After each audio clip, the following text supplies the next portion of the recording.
Bom, pessoal, então, continuando as discussões aqui sobre força de atrito, antes da gente passar para a resolução dos exercícios, eu só queria assim, destacar mais um pouco e discutir mais um pouco sobre o mecanismo aqui do processo de atrito, né? O que é uma força de atrito? Até agora, em todas as nossas análises de força, de diagrama de força, de cinemática, a gente desconsiderou a força de atrito. Mas a força de atrito está presente em muitas e muitas das aplicações do nosso cotidiano. Tá bom? Por exemplo, quando você está caminhando, existe uma força de atrito entre o teu pé e aquela determinada superfície que você está caminhando, né? Um solo, sei lá, por exemplo, uma superfície, sei lá, um concreto, por exemplo, alguma coisa assim. Então, a força de atrito está muito presente no nosso cotidiano, né? Por exemplo, o movimento de um veículo, numa rodovia, né? Sempre vai ter ali uma força de atrito entre aquele pneu e o asfalto da rodovia, né? Então é uma força que a gente desconsiderou em todas as análises até agora, mas ela é uma força muito importante dentro das nossas aplicações do cotidiano, digamos assim. E eu só queria aqui destacar mais uma vez sobre o processo, o mecanismo relacionado com essa força de atrito. Então aqui tem um bloco. Esse bloco está apoiado numa superfície e a gente vai começar a aplicar uma força F aqui nesse bloco, ó, que eu determinei por esse F aqui. Por que a força de atrito ela é gerada entre essas duas superfícies? Porque ambas as superfícies, se a gente pegar um aumento aqui, ó, a gente vai ver que ambas essas superfícies elas têm irregularidades. Cada uma dessas superfícies aqui ela tem uma rugosidade diferente. E essa interação entre essas irregularidades, essa rugosidade entre as superfícies, que dá origem à força de atrito. Então, quando você aplica uma força F aqui no bloco, o que está acontecendo? As irregularidades aqui do bloco, da superfície do bloco, estão interagindo com as irregularidades aqui da superfície aqui onde o bloco está apoiado.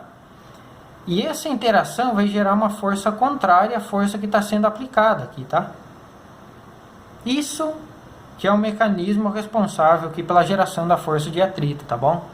É a interação entre essas irregularidades que dá origem à nossa força de atrito. Então, quanto mais irregular for a superfície, maior vai ser a força de atrito.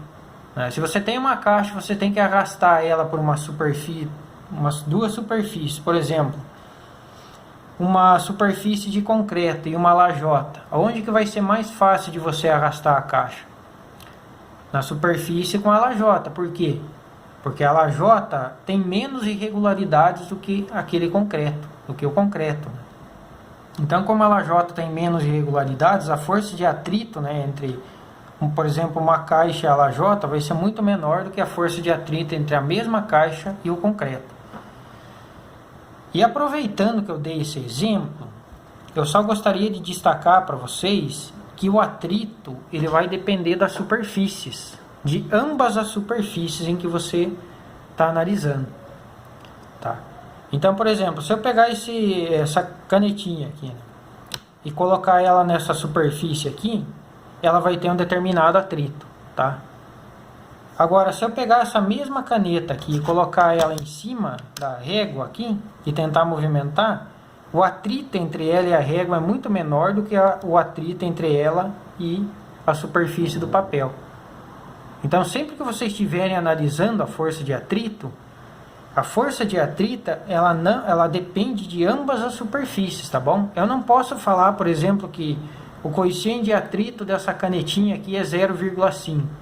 Por quê? Porque o coeficiente de atrito vai depender tanto da canetinha quanto da superfície onde você está movimentando ela. Tá bom? Então, eu só queria destacar o mecanismo relacionado com o processo de geração dessa força de atrito. E eu gostei muito dessa imagem porque ela colocou uma visão microscópica aqui, tá? Então, digamos aqui, que você vem aqui, pega um pequeno ponto dessa superfície aqui, faz uma ampliação dela no microscópio. Isso aqui é uma ampliação no microscópio de força atômica, né? Que ele faz uma varredura em 3D da superfície da amostra. Né? Ele não deu aqui o aumento aqui que foi feita essa imagem aqui, mas é só para que vocês entendam. Ó. essa superfície aqui, ela tem uma irregularidade aqui, característica dela. Tá? E são essa interação entre essas irregularidades que geram o fenômeno de atrito, a força de atrito, tá bom? Tá, aqui eu só coloquei outro exemplo, né? Para que vocês tenham em mente assim como é que é esse processo de geração da força de atrito. Ok? Uma coisa muito importante, a fórmula que eu já vou passar aí para vocês para frente, para vocês calcular a força de atrito, a gente vai usar essa fórmula aqui. A força de atrito vai ser um coeficiente multiplicado sempre pela força normal. A força normal é aquela força de reação da superfície lá que a gente tinha discutido anteriormente. Então, nessa equação aqui, vocês podem observar que não tem área, tá bom? A força de atrito, ela independe da área de contato. Tá? Então, isso quer dizer que se eu tiver, por exemplo, sei lá, por exemplo, essa folha aqui em contato com essa superfície aqui, ela vai ter uma determinada força de atrito. Vou ter que aplicar uma determinada força aqui para conseguir vencer essa resistência ao movimento, né? Essa força de atrito, e começar a movimentar essa folha. Tá? Agora, se eu vier aqui e diminuir a área dessa folha pela metade,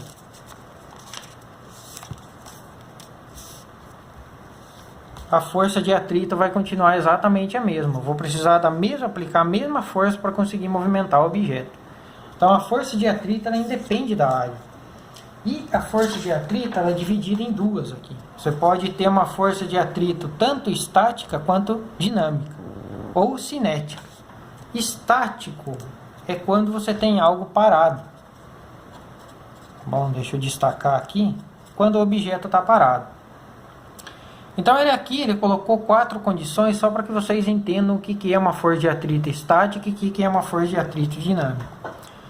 Então, eu tenho uma pessoa, essa pessoa está aplicando uma força que ele chamou de FM, e num caixote, e esse caixote, as superfícies do caixote, entre o caixote e o chão aqui, ela está gerando uma força de atrito, tá? Digamos que a força de atrito máxima que essa pessoa tem que aplicar para começar a gerar o movimento nesse caixote seja 5 newtons, tá bom? Então, nessa primeira condição aqui, ó, a velocidade é nula.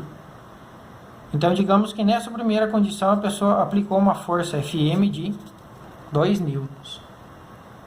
Ela aplicou a força, mas não conseguiu vencer a força de atrito para que tivesse movimento. Isso significa que a gente está na condição estática, tá?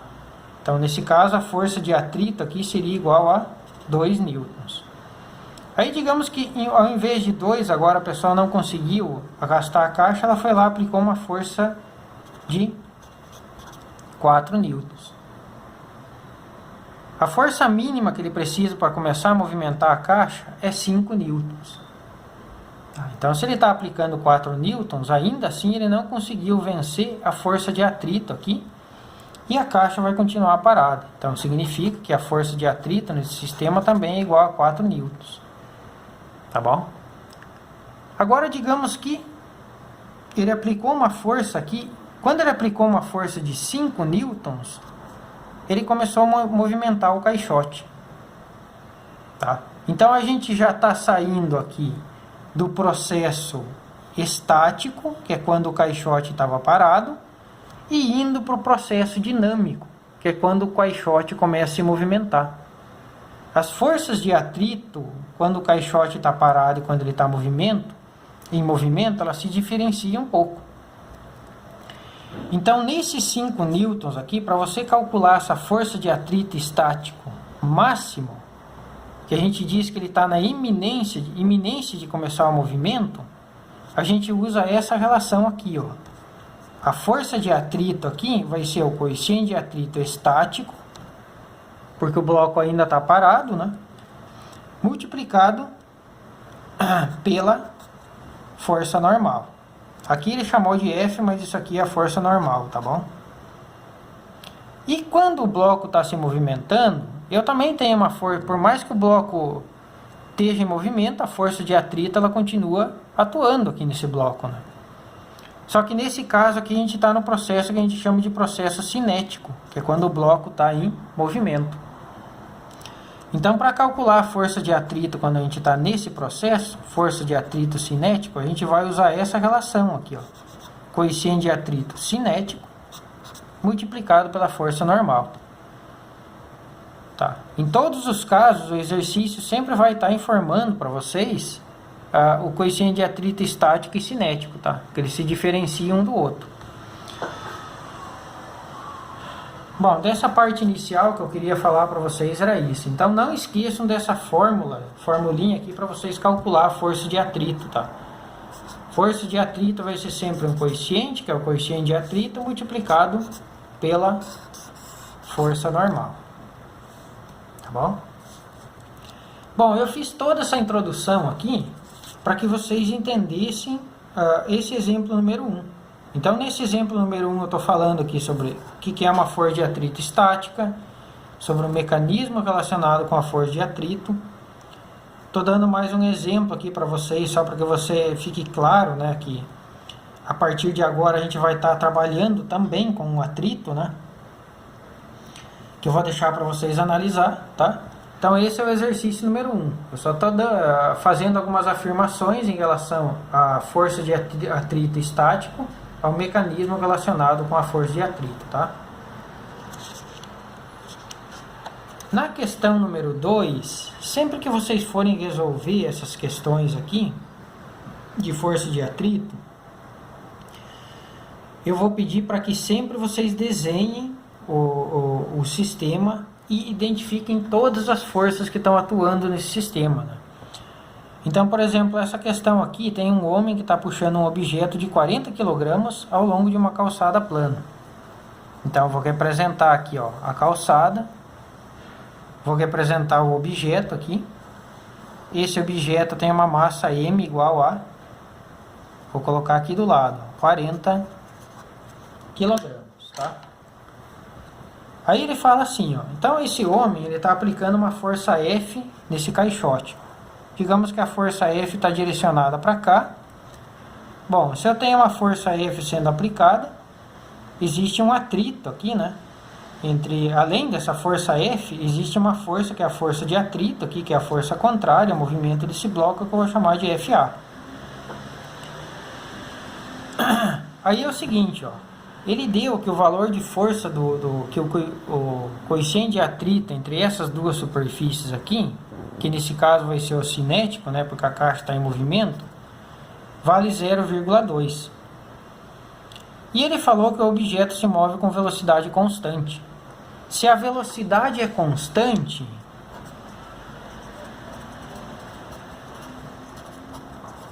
significa que a aceleração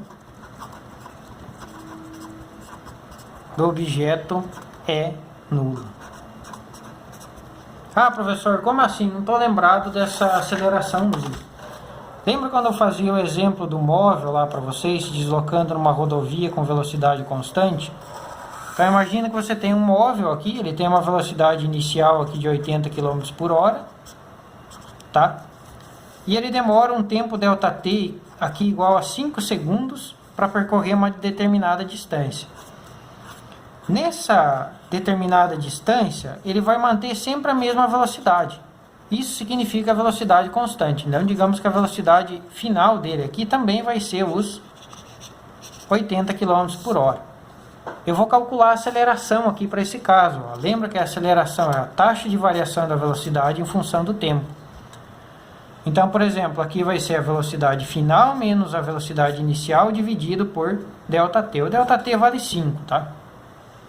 Eu não vou nem fazer as conversões para metro por segundo, porque isso aqui é só um exemplo, tá? Velocidade final do veículo 80, velocidade inicial do veículo 80 dividido por 5. 80 menos 80 fica 0, dividido por 5, 0. Ou seja, quando o móvel executa um movimento com velocidade constante, a aceleração dele sempre vai ser nula. É isso que vocês têm que saber quando o exercício fala que a velocidade do móvel aqui é constante. significa que a aceleração desse móvel, que eu vou deixar aqui, ó, é igual a zero. Tá bom? Bom, além dessas duas forças, eu tenho mais duas forças que estão atuando aqui nessa caixa. A força peso da caixa aqui, né? Eu vou representar pela letra P, e devido a essa superfície aqui, né, o bloquinho não cai porque existe uma força normal aqui atuando na direção contrária, tá? Bom, a força peso aqui nesse sistema, eu não fiz os vetores aqui exatamente do mesmo tamanho, mas a força peso é igual a força normal aqui nesse sistema, né? Porque uma está cancelando a outra aqui. Digamos assim, o bloco não está em movimento, né? Então, uma é igual, não que uma está cancelando a outra, mas uma é igual a outra, porque o bloco não está se movimentando aqui no eixo Y, tá? Agora, vamos aplicar a segunda lei de Newton aqui, para resolver as forças aqui na direção X. Então, eu já resolvi as forças aqui na direção Y, agora eu vou fazer a mesma coisa aqui no X. Lembra que pela segunda lei de Newton, força resultante é igual a massa vezes a aceleração.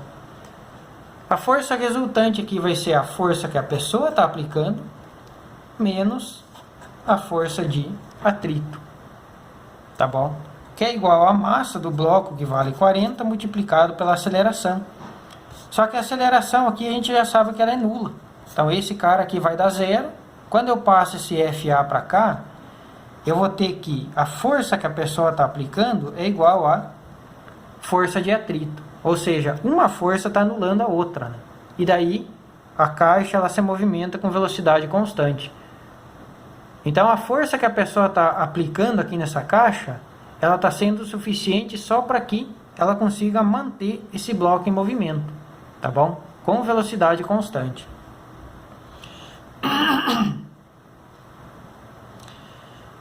Essa é a primeira parte do exercício, tá? Para ficar mais claro, eu vou continuar a resolução dele aqui do outro lado. Aqui já não tem mais espaço, ó. Então eu tenho duas equações, duas igualdades aqui. Primeiro eu sei que a força peso é igual à força normal.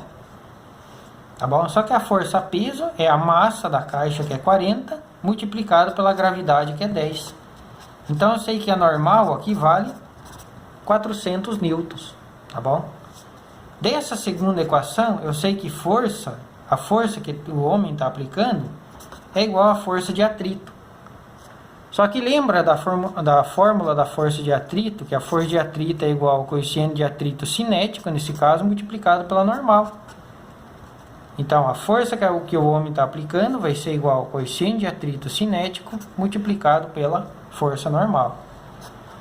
O coeficiente de atrito cinético vale 0,2, né? E a força normal aqui vale 400. Tá, aqui eu posso deslocar uma, cortar um zero. Aqui 2 vezes 4 fica 8. Sobra um zero lá, 80 newtons. Tá bom?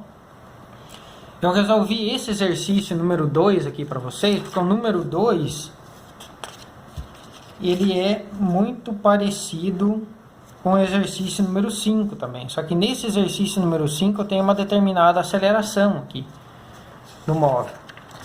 Tá, então quando vocês fizerem a força resultante aqui nesse caso, que é igual a massa vezes a aceleração aqui não vai ser nula, ela vai valer 2 metros por segundo ao quadrado. Mas é uma sequência de cálculos muito parecida com aquela. A única coisa que vai mudar vai ser aqui, tá? Tá bom? Então, esses são o exercício número 2 e o exercício número 5. Qualquer dúvida, vocês podem estar entrando em contato lá pelo sistema. E o exercício número 3, eu só fiz um destaque aqui desse móvel.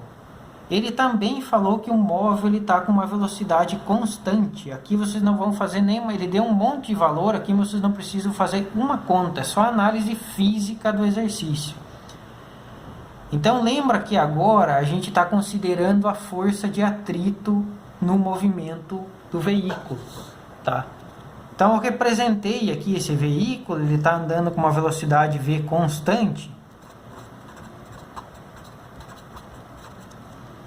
E antes, a gente sabia que se um móvel estava com uma velocidade constante, as forças que estavam atuando sobre ele estavam se cancelando.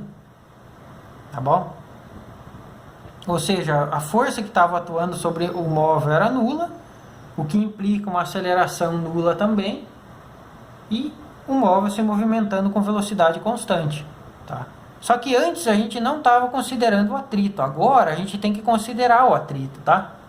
Então, se a gente for pegar, por exemplo, a roda desse veículo que está se movimentando numa BR, eu já sei que para ele se movimentar, a pessoa tem que aplicar uma aceleração de modo que ela consiga vencer a força de atrito que está contrária ao movimento. Então, aqui eu tenho uma força de atrito contrária ao movimento, e a pessoa tem que aplicar uma aceleração no veículo de tal modo que, se o veículo permanecer com uma velocidade constante, essas duas forças se cancelem. É bem lógico de vocês pensar nessa análise aqui, porque veja bem, se você tem um veículo, esse veículo você quer manter ele numa velocidade constante numa BR de, por exemplo, 100 km por hora, para você manter essa velocidade constante, você vai ter que aplicar uma aceleração mínima lá no teu veículo, para você conseguir vencer a força de atrito aqui entre o pneu e o asfalto, né? Estou falando só da força de atrito, mas existem outras forças de atrito, como o arrasto, por exemplo, né? Tá bom? Então você tem que aplicar uma força mínima para conseguir vencer essa força de atrito, para que o móvel continue com velocidade constante. E é exatamente isso que o exercício está falando aqui, ó.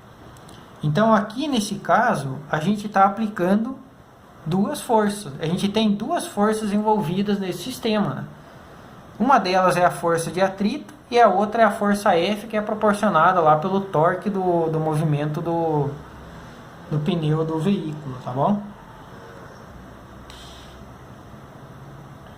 Então, era isso que eu queria destacar aqui nesse exercício. Agora, se o móvel está com velocidade constante, significa que você tem que aplicar uma força mínima para vencer essa força de atrito. Senão o móvel não vai ficar com velocidade constante, tá? Ele vai ir reduzindo sua velocidade gradativamente, por causa da força de atrito.